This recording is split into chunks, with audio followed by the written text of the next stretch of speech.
How's it going, everybody? It's me, Mr. Drake. I'm trying to record in a different room today. Hopefully there's a bit less feedback and echo. Let's see how it goes. Today, I'm talking about the concept of a millionaire and the lifestyle of a millionaire. I remember when I was about 8 to 10 years old, I watched a movie and it introduced the word millionaire to me. The lifestyle of a millionaire blew my mind. And for about 8 months after that, I didn't want to be a footballer or a fireman anymore. All I wanted to be was a millionaire.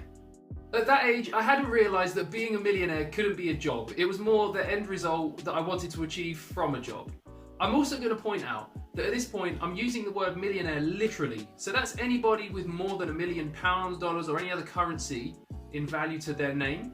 Anyone with more than 2 million would be a multi-millionaire.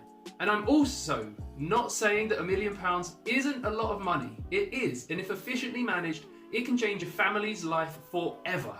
However, I've recently started to reevaluate the glory of the millionaire status, because as you'll see in this video, for anyone under 40, it's well within our reach. The first thing about the millionaire lifestyle that really caught my attention was the ability to own and live in multiple homes, even in different countries. I think this caught my attention as a child because there's something about well-designed houses that really fed my imagination. As I grew up, however, I came to realise that having 2 or more properties probably is at least £500,000 on your net worth. That's £500,000, not including anything else. You're probably already halfway there just by owning a second property. And here's the thing, if you're smart and you save a 20% deposit in your 20s, buy on a 15-year mortgage and repeat that process, you could have 2 homes by your 50s and you haven't had to aggressively save, invest or spend to achieve it. And it's fair to say that with the rapid rate of house price growth, that in 30 to 40 years, house prices will probably have at least gone up by 15%, which moves you even closer still to millionaire status. The second thing about the millionaire lifestyle that inspired me as a child was the sheer amount of free time that it afforded. Who needs a job when you have £1 million in the bank? Am I right? Am I right?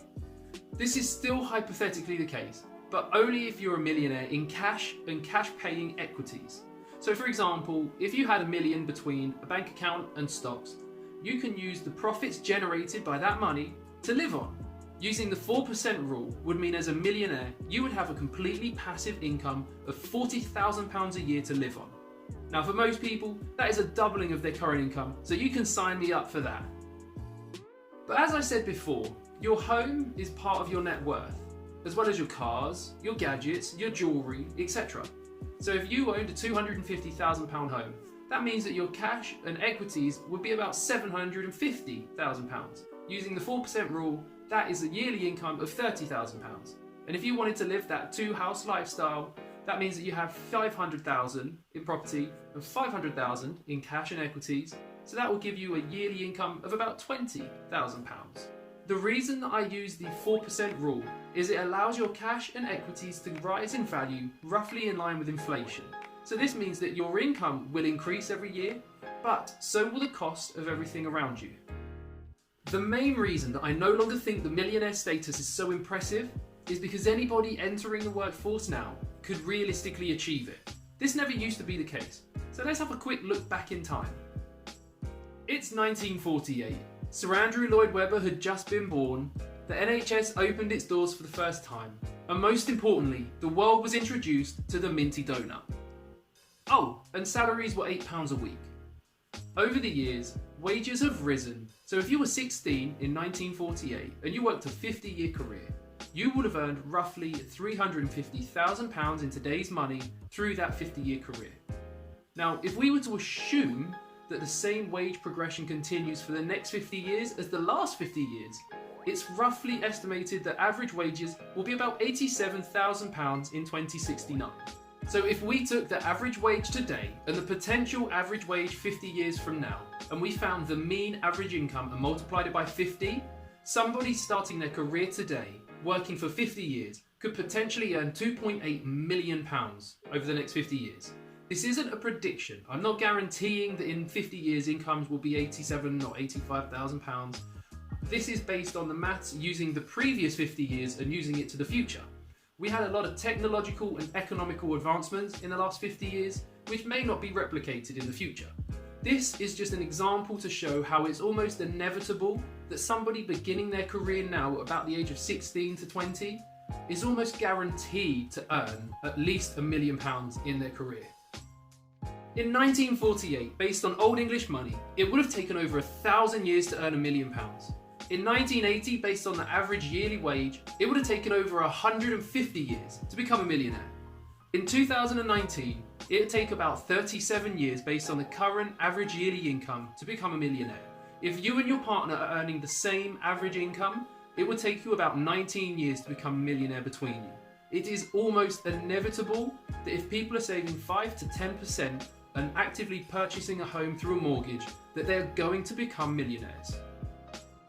I'm not saying that I don't think £1 million is a lot of money, but I no longer see being a millionaire as the bar for entry to riches and luxury, because £1 million doesn't buy you as much anymore. The prices for goods and services go up every year, and this is because of inflation. Inflation is a structured process that is maintained by the government at around 2%, which means that if a bag of rice costs you £2 this year, then next year it's going to cost you roughly £2.04. Why do we have inflation? The first common answer is to stop people storing money under the mattresses or in the ceilings. Because prices go up by 2% every year, the money under the mattress will be able to buy less in the future than it can now. An account that offers an interest rate is an incentive to keep money in that account, and that gives banks more lending power, which means companies and individuals can take out loans, which gives them more ability to buy things today. The second common answer given is to reduce the financial burden of debt. I'll give you an example. Let's say you take out a £1,000 loan today to buy an item that costs £1,000. Well, the bank lends you the money at 5% interest over 3 years. The total cost of this loan will be £1,077.